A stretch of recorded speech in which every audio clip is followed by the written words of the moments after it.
yesterday's game was horrendous, bro. I mean, it was bad.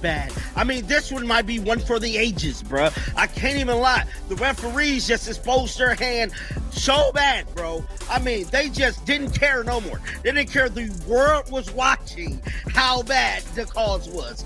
They didn't care at all. They was going to get their issue off against the Fever no matter what. And I'm here to tell you, that's exactly what went down, bro. I mean, they got their issue off in a major way, bro. I mean, there was countless of times I could literally look at the screen and know that. Buckle up, because what we just uncovered is so wild it makes reality TV look tame. Imagine this. The real MVP of the WNBA might not even be wearing a jersey. It could be a referee with a personal vendetta and a whistle blazing like a wildfire. Sounds crazy, right? But it's all caught on camera. Caitlin Clark wasn't just fouled, she was straight up robbed. And the evidence? It's messier than a toddler during spaghetti night. Let's break it down. So lads, today the referees gave the report on the situation, and it's even worse. It's even worse than I imagined, and it was pretty grim. Like, it was a pretty grim overall,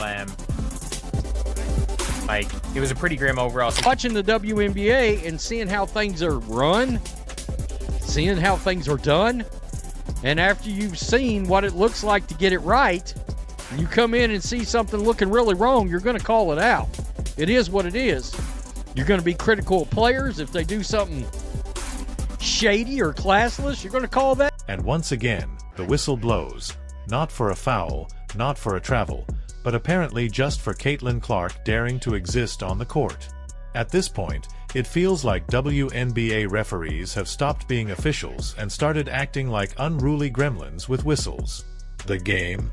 Less basketball, more like a badly scripted soap opera where the refs double as cartoon villains. Between the blatant no-calls, imaginary fouls, and the casual whoops, didn't see that punch to the face. It's getting harder to tell if we're watching a sport or a circus. This isn't suspense, it's sabotage in slow motion, and fans have had enough.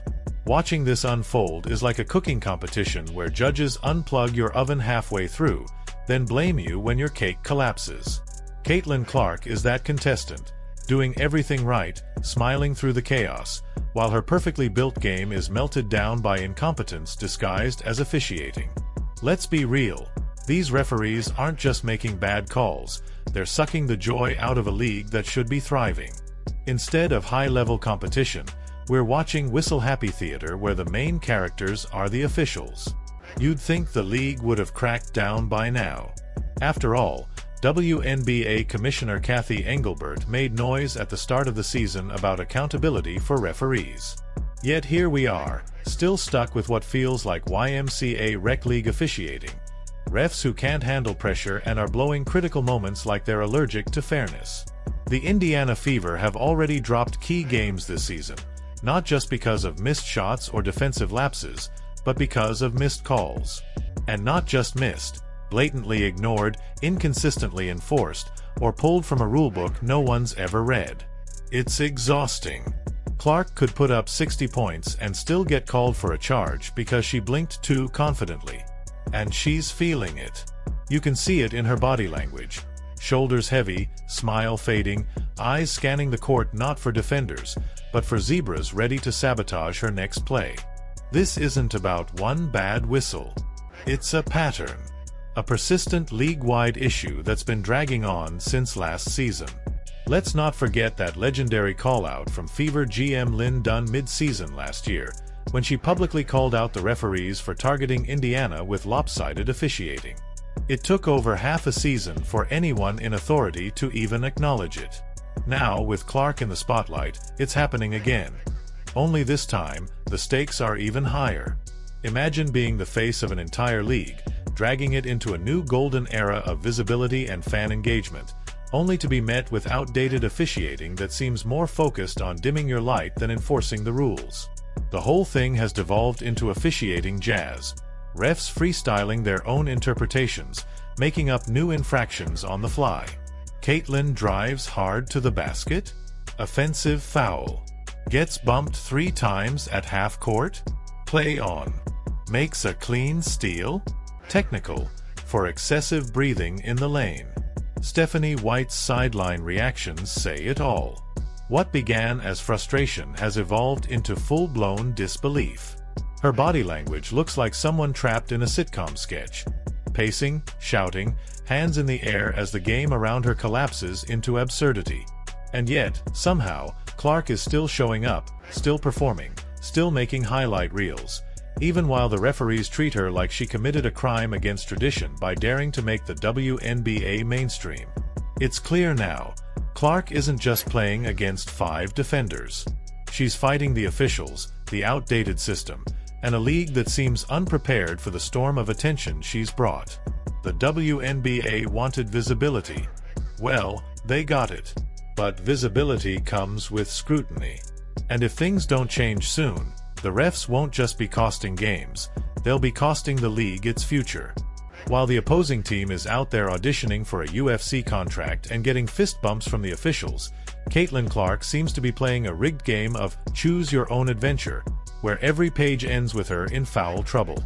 The officiating in the WNBA has gone from questionable to outright absurd, especially when it comes to how Clark is treated. It's not just the missed calls, it's the psychological toll of being targeted night after night, while keeping her composure like a seasoned veteran.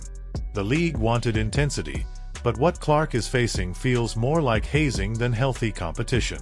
This whole refereeing situation has become just as heated as any on-court rivalry. Talk of bias and inconsistency has taken over the headlines, especially after Caitlin was on the receiving end of multiple obvious hard fouls, intentional and uncalled. This controversy isn't new. Fans still remember the questionable officiating at the end of Game 5 of last year's WNBA Finals. That fiasco left such a bitter taste that people are still dissecting it frame by frame. Meanwhile, Coach Stephanie White's reactions on the sidelines are turning into their own form of entertainment. Her level of frustration could power a city block. Between the shouting, eye rolls, and near clipboard smashes, you don't need a mic to know what's going through her head. Are you kidding me right now?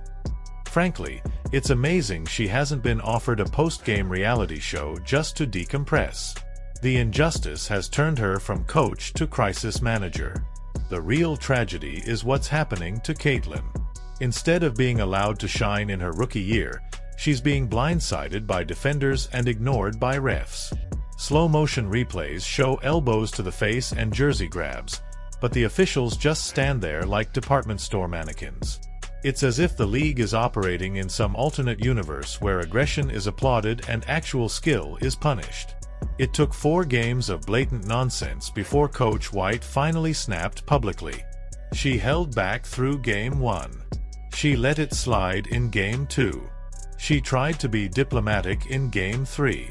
But by Game 4, she'd had enough. And who could blame her? The New York Liberty got to the free throw line 32 times. Meanwhile, the Indiana Fever? A -31 free throw differential over the season. That's not a stat. That's an alarm bell. Fans are catching on, too. The crowd noise is louder. The beer lines are longer. And Twitter is flooded with clips and receipts. It's no longer just frustration. It's disbelief. The vibe around the league right now is like the games being officiated by a committee of sleep-deprived interns who think rules are more of a suggestion than a requirement. This isn't just about Caitlin anymore. It's about what happens when real star power collides with a system not ready for the spotlight. These referees seem more concerned with clinging to their control than adapting to the future. And it shows. Calls are being blown with the confidence of people who've never had to answer for their decisions in 4K replay watched by millions. Let's be honest, some of these officials are so bad, it's like they learned the rulebook from a cereal box. Caitlin's offense starts working and suddenly she's being punished just for doing her job too well. If the league doesn't course correct, and fast, we won't be heading toward a triumphant final act.